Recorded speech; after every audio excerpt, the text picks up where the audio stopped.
It starts with a silence, a heavy, suffocating silence that has descended upon the most exclusive neighborhoods in Canada. If you drive through the tree-lined streets of Oakville, or the hillside estates of West Vancouver, or the luxury enclaves of King City right now, everything looks normal on the surface. The lawns are still perfectly manicured. The luxury SUVs are still parked in the driveways.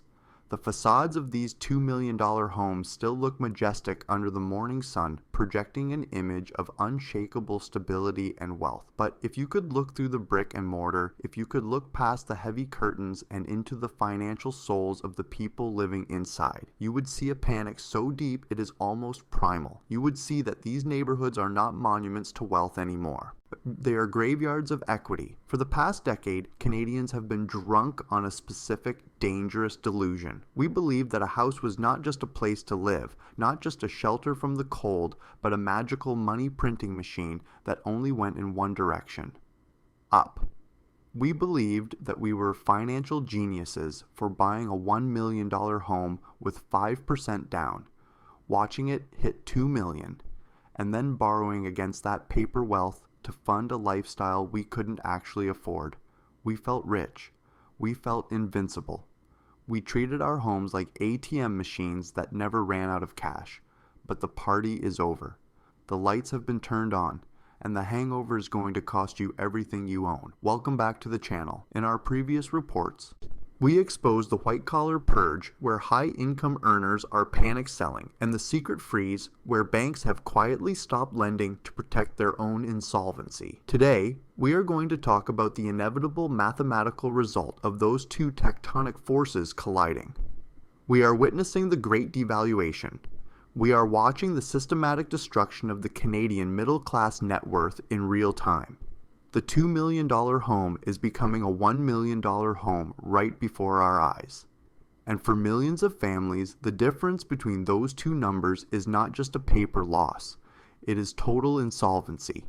It is the end of the retirement dream. It is the total equity wipeout. To understand how a home loses 50% of its value in a matter of months, you have to understand that value is not real. It is an agreement. It is a fragile consensus. A house is only worth $2 million if there is someone willing to buy it for $2 million, and more importantly, a bank willing to lend them the money to do it.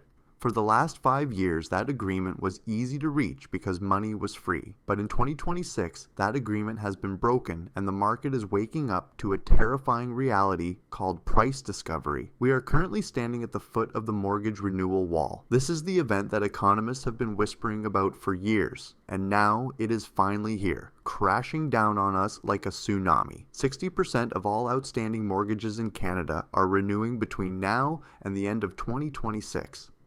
These are homeowners who locked in rock-bottom rates of 1.5 or 2% back during the pandemic frenzy. But they are waking up to renewal letters from their banks offering 5, 6, or even 7%. These are not just numbers on a page. They are financial death sentences. Let's do the math that is destroying these families. If you have a $1 million mortgage, which is standard for a starter home in Toronto or Vancouver, and your rate jumps from 2% to 6%, your monthly interest payment alone triples. You are looking at an extra $3,000 to $4,000 a month just to keep the roof over your head. That is $48,000 a year in after-tax income gone. Poof. Vanished into the coffers of the bank. That is money that used to go to groceries, to car payments, to retirement savings, to vacations. Now, it is just the cost of survival. For the rich and broke demographic we talked about, this is the breaking point. They cannot pay it. Their salaries haven't tripled. Their expenses haven't gone down. So they do the only thing they can do. They list the house for sale. They put the for sale sign on the lawn and they pray. They list it for $2 million because that is what their neighbor sold for in 2022, and they believe they are entitled to that same price. And then nothing happens. No showings, no offers, just silence. Why? Because of the secret freeze. As we exposed in our last investigation, the banks have tightened their lending standards to levels we haven't seen since the Great Depression. The buyer pool has evaporated. The young couple who wanted to buy that house cannot qualify for a mortgage at today's rates and stress tests. The investors have fled the market because the rental numbers don't make sense at these prices. The foreign money is blocked by bans and taxes. The demand side of the equation has been decimated. So the seller waits. 1 month passes, 2 months pass. The mortgage payments are eating them alive. They burn through their savings, they max out their credit cards trying to float the loan. Desperation sets in. The psychological shift from greed to fear begins to take hold. They drop the price to $1.8 million. Still nothing. They drop it to 1.6.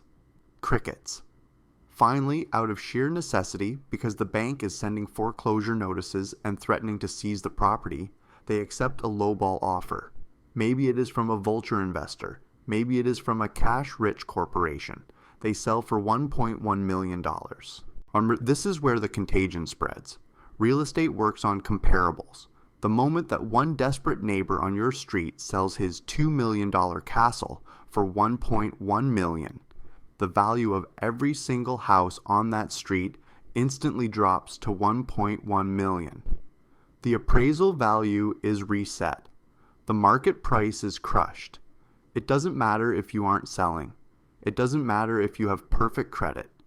Your net worth just evaporated because your neighbor panicked. This is how a crash happens. It is not a slow decline. It is a sudden repricing of risk. This creates a phenomenon known as negative equity, or being underwater. This is the silent killer of the Canadian economy. Imagine you bought that house in 2022. You paid $1.8 million for it.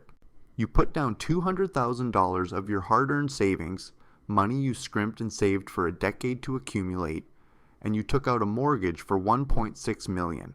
Today, forced by the market, the house is only worth $1.1 million. If you have to sell, you don't walk away with nothing, you walk away with less than nothing. You sell the house for $1.1 million, but you still owe the bank $1.6 million. You are short $500,000.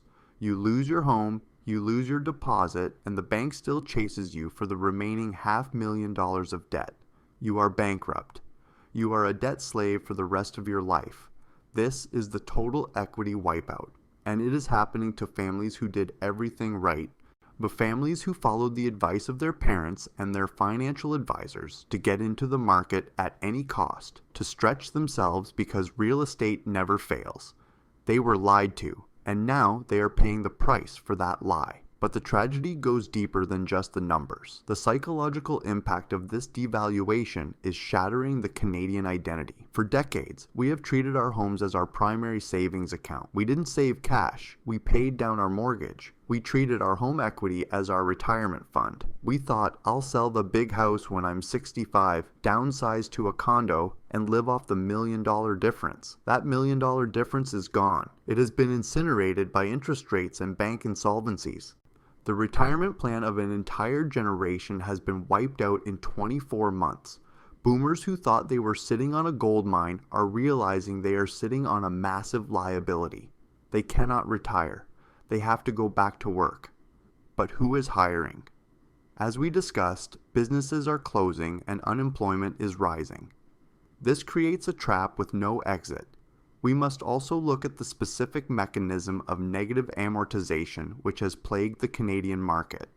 For years, banks offered variable rate mortgages with fixed payments. As rates rose, the monthly payment stayed the same, but the amount going to interest skyrocketed. Eventually, homeowners hit the trigger rate, where their entire payment wasn't even covering the interest. The unpaid interest was then added to the principal. Think about the insanity of that. People have been paying their mortgage every month for 3 years, and yet they owe more today than they did when they bought the house. The equity didn't just stop growing, it went backward. Now, upon renewal, the bank demands that the loan be brought back in line. This demands a lump sum payment of tens of thousands of dollars that nobody has.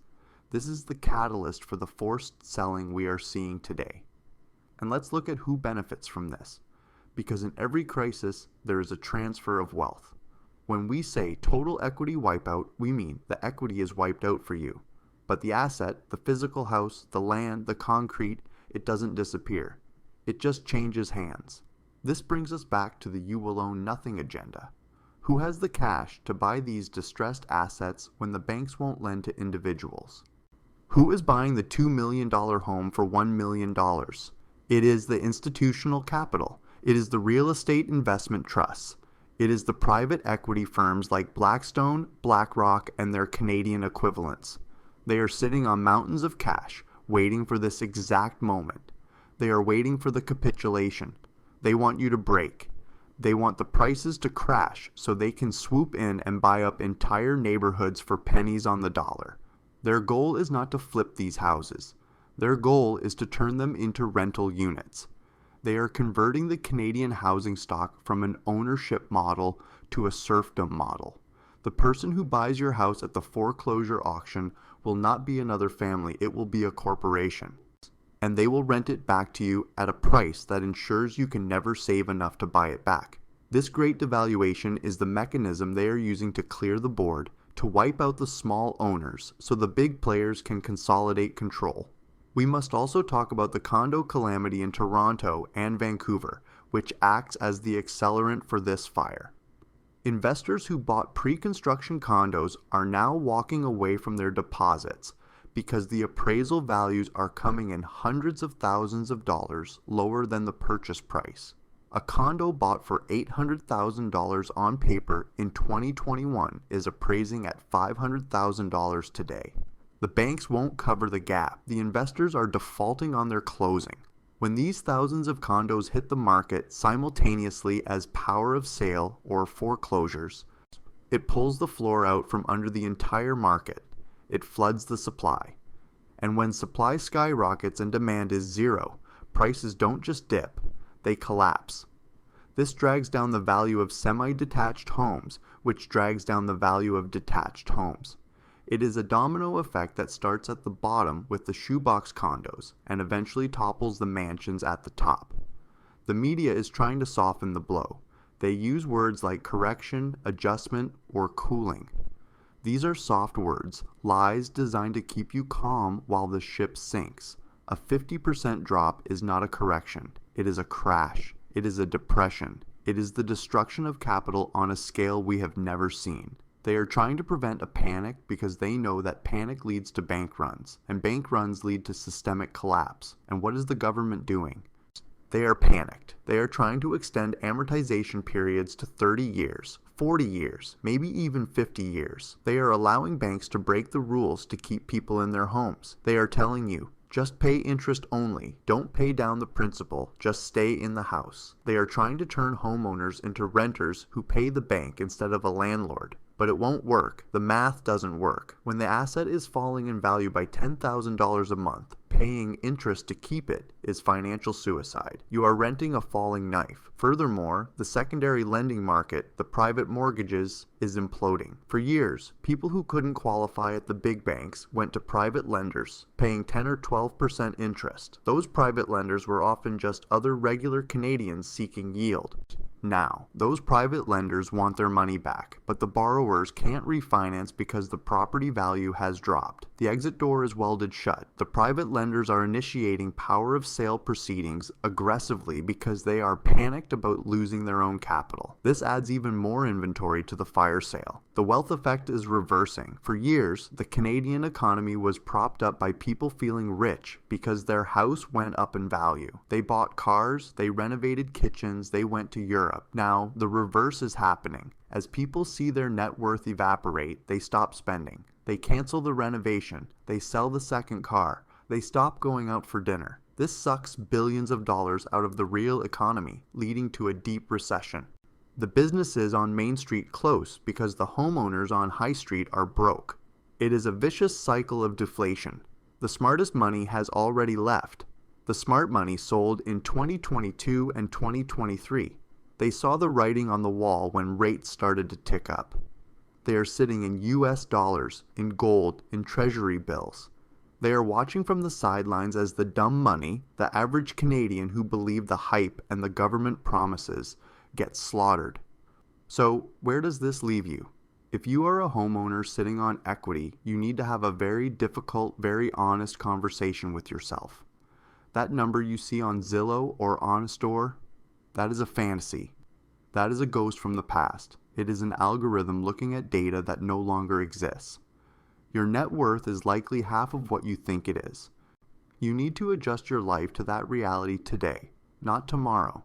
If you are holding on, hoping for rates to drop back to 2%, you are gambling with your life. Even if rates drop to 4%, the valuations will not return to 22 levels because the psychology of the market has broken. The belief that housing is a risk-free asset has been shattered. It will take a generation for that confidence to return. If you are thinking of buying because prices have dropped, be very, very careful. Do not catch a falling knife. Just because a home is down 30% doesn't mean it can't go down another 20%. In a credit freeze, there is no floor. Valuation is subjective, but liquidity is objective. If there is no liquidity, there is no value. If you buy now, you could be underwater by next year. We are entering a period of wealth destruction that will rewrite the social contract of Canada. The middle class is being hollowed out. The ladder to prosperity, home ownership, has been kicked away. The Great Devaluation is not just about house prices. It is about the devaluation of your labor, your savings, and your future. It is about the realization that the system was a Ponzi scheme, dependent on endless cheap credit and endless population growth to sustain the illusion of wealth. The equity wipeout is real. The bank freeze is real. The forced selling has begun. Do not let denial be your financial advisor. Look at the data. Look at the actual sales in your neighborhood, not the listing prices. Look at how long houses are sitting on the market and realize that the game has changed. You are no longer playing for profit. You are playing for survival. This is the great reset of the housing market. It is painful, it is ugly, and it is necessary. But the danger is that in the ashes of this crash, the corporate state will rise to own everything. They will present themselves as the saviors, buying up the toxic assets, offering you a subscription to housing instead of a mortgage. Do not fall for it. Understand what is happening so you can navigate it. I will continue to track the foreclosure numbers, the insolvency filings, and the inventory spikes in the coming weeks. The data is getting uglier by the day, and I will bring it to you uncensored because the mainstream news is terrified to tell you that your biggest asset is melting away. They want you to stay calm so you don't withdraw your deposits. They want you to keep paying your mortgage until your last cent is gone. Don't be a victim of their narrative. Subscribe and turn on notifications. I am monitoring the power of sale listings daily. I am watching the bank liquidity reports. Protect what you have left, conserve your cash, and prepare for the long winter ahead. The devaluation has only just begun.